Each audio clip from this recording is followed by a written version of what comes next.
Eu acho que é importante você falar isso, porque existe uma coisa que eu vejo muito daquelas coisas assim, não, eu sou o melhor, eu vou fazer, e a gente acaba vendo muitos erros, né, nessa situação.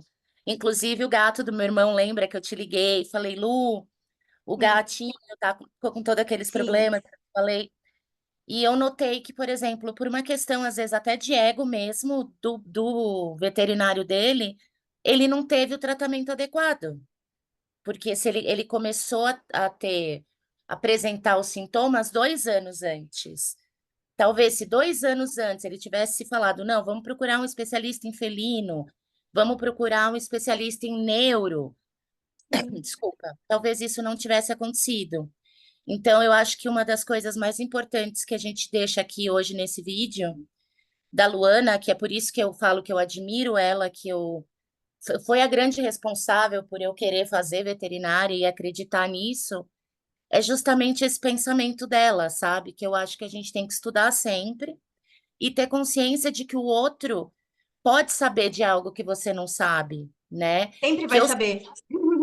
Exato, porque eu posso ser boa numa coisa, mas você é melhor em outra, e a outra pessoa é melhor em outra, e tá E às tudo bem. vezes o dia, Carol, o meu dia tá diferente do teu, e às vezes tá diferente da Gi, que tá diferente da Ellen, ou ela olha de um ângulo que eu não vi, entende? Às vezes o mesmo paciente, a gente olhando de ângulos diferentes, a gente consegue discutir o caso melhor e ter um resultado melhor. Porque na verdade o que a gente quer? Qualidade de vida. Se a gente não consegue salvar o nosso animal, a gente quer saber que a gente fez tudo o que a gente pôde e a gente quer que ele tenha qualidade de vida. É isso. Então, para isso, eu acho que a gente precisa um do outro. Eu acho que isso é primordial. A gente precisa de ajuda e a gente precisa entender que ninguém nasceu sabendo de tudo e que todo mundo precisa realmente sempre aprender mais, né? Isso é muito Mas importante. ainda bem que tem pessoas como você, como o Dr. Maurício aqui, que é dos meus cachorrinhos aqui do lado da minha casa agora, quando não dá para ir até Bento, e alguns outros que eu não vou ficar citando aqui, né? Que são profissionais que realmente são competentes e que se preocupam com o bem-estar tanto do animal quanto da pessoa, da humanização. Então, assim, são esses profissionais que eu acho que a gente tem que seguir, né? Que a gente tem que se espelhar e que a gente tem que fazer a diferença também, né? Que a diferença começa na gente. Eu amo muito, muito a nossa profissão. E eu amo muito saber o quanto pessoas apaixonadas se formam, sabe? Assim, eu acho tão lindo. É o que eu estava falando antes, não banalizar a medicina veterinária. E uma coisa que eu tive muito problema, e também é uma coisa que eu marquei, é meu último pontinho. Eu sei que eu falo demais, mas assim, meu último pontinho é que eu marquei lá para falar com vocês é sobre empatia, tá?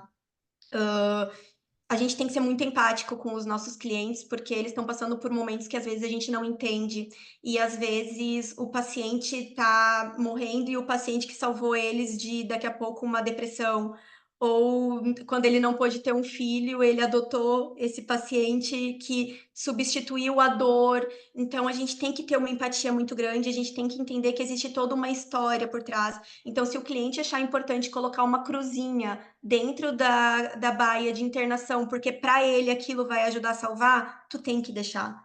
Porque a fé dele é muito importante. E eu vou dizer que isso, além de ajudar o animal, ajudar o tutor, ainda ajuda o veterinário.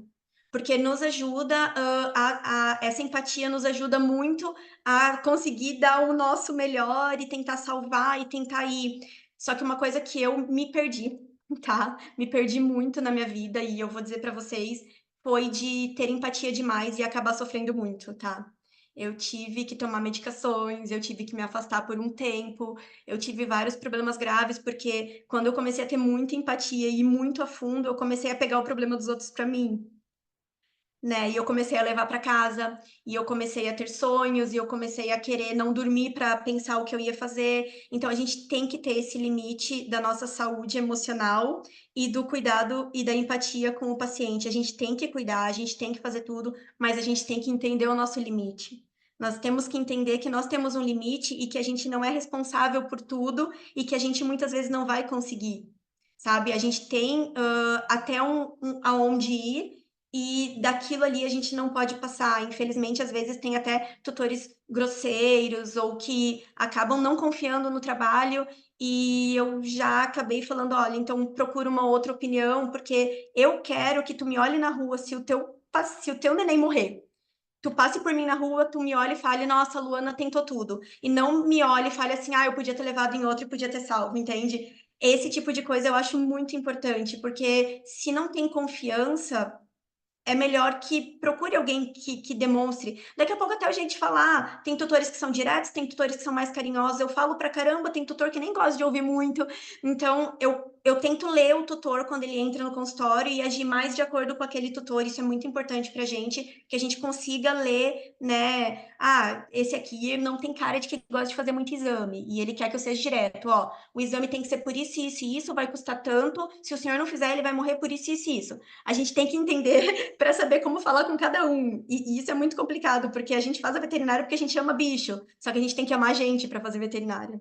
A gente tem que amar conversar, a gente tem que amar ser psicólogo, a gente tem que amar pessoas, a gente tem que amar crianças que vão no consultório e vão querer escutar os bichinhos e vão querer olhar no teu microscópio. A gente tem que amar muito pessoas, porque senão não dá certo, né? Então, isso daí também é o meu último adendo, a última coisa que eu queria falar. E É, o além seu de grande todas diferencial, né? essas dicas valiosas que você deu, você tem mais alguma que você gostaria de dar pra gente ou falar alguma coisa de diferente do que tudo que você já falou, né? Já falei bastante, né? Mas assim, eu acho que, como eu disse para vocês, o importante, pontos importantes na nossa profissão, tá? Ser muito empático, mas cuidar com o limite psicológico e emocional, o nosso limite psicológico e emocional, tá? Sempre optar por qualidade de vida, sempre optar por qualidade de vida. Às vezes, a alopatia e o tratamento que na literatura diz que é o prescrito é diferente do que o animal precisa para qualidade de vida. E a gente tem que saber pesar isso para trabalhar com menos é mais e deixar o animal viver bem. Como deixar uma paciente minha que agora há pouco tempo ela quase foi a óbito, ela é bem vovó, ela é uma vovozinha, ela tem osteoartrose, tem artrose por tudo, ela tem um nódulo gigante que a gente não consegue mexer, né? Devido ao local, e ela quase morreu. Chorei com eles, falamos sobre eutanásia, vamos fazer eutanásia. Aí eu falei, me deem 24 horas, que é o que eu sempre peço, 24, 48, depois que eu decido se eu acho que ainda tem alguma coisa para fazer. A Meg começou a ficar bem, começou a comer até minha mão, porque ela é braba e ela queria comer a comida, comia minha mão. E eles tinham a formatura da mana da Meg que mora longe, né?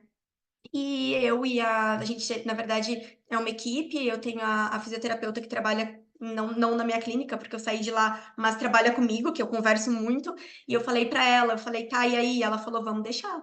Porque se for pra ela se despedir da Mana, se for pra ser a última viagem e ela sobreviveu e ela ficou bem e ela voltou a comer pra poder ir, ela veio pra clínica às 7 da manhã, a gente fez um Serenia injetável pra ela poder ir pra estrada sem náusea, sem nada, tomando a cannabis dela, a pregabalina dela, as medicaçõezinhas para dor. Foi.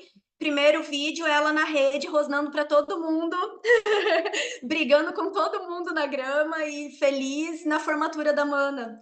E ela tá bem, tá viva, tá ótima, melhor que eu acho. E ela poderia ter ido a óbito, sim, ela poderia ter sido a última viagem dela, mas ela ia fazer a última viagem dela e ela ia se despedir, porque talvez fosse só isso que ela estivesse esperando. Então, às vezes, a gente precisa ter esses pesos e medidas, porque a literatura não sabe tudo. Não é matemática. A gente não trabalha com matemática. A biologia ela é muito, muito diferente disso.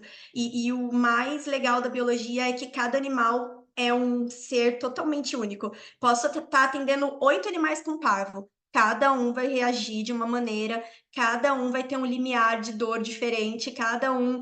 Tive um paciente, gurias de 80 quilos, começou a não comer, do interior, porque quebrou um incisivo. E eu falei, não, tem babésia.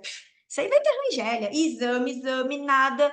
E o cachorro não melhorava, não queria comer, e 1000 exames e nada no exame. Arranquei o incisivo, o cachorro voltou a comer. Aí eu pego o pincher, quase sem dente, periodonto absurda, todo cheio. comendo igual um doido, gordinho, que nem vê. Então, o limiar de dor é tudo muito relativo. Então, a gente tem que saber ler isso do paciente também. Isso é muito importante, né? A gente aprender a clinicar sem usar, principalmente, literatura só. A gente tem que saber o técnico, a base é importantíssima, mas a gente precisa muito, muito agir também com o coração junto. Não é só o cérebro que tem que funcionar. Não é uma receita de bolo, né, Luana? As pessoas precisam entender, né, que cada tratamento é individualizado, né, que cada animal tem as suas necessidades.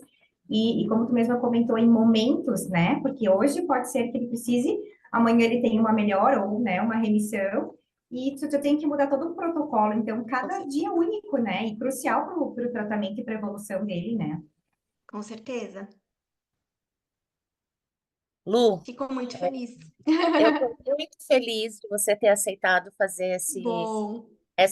eu diria entrevista, mas acho que é uma aula, como sempre, com você.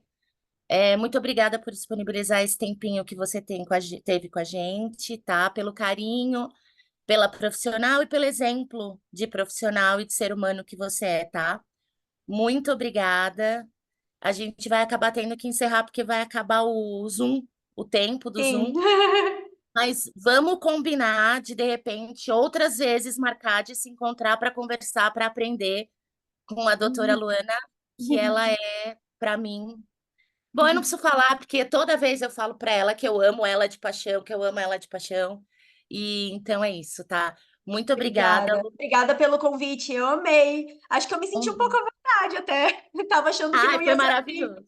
Não, foi maravilhoso, maravilhoso. Não tinha como ser diferente com você, tá?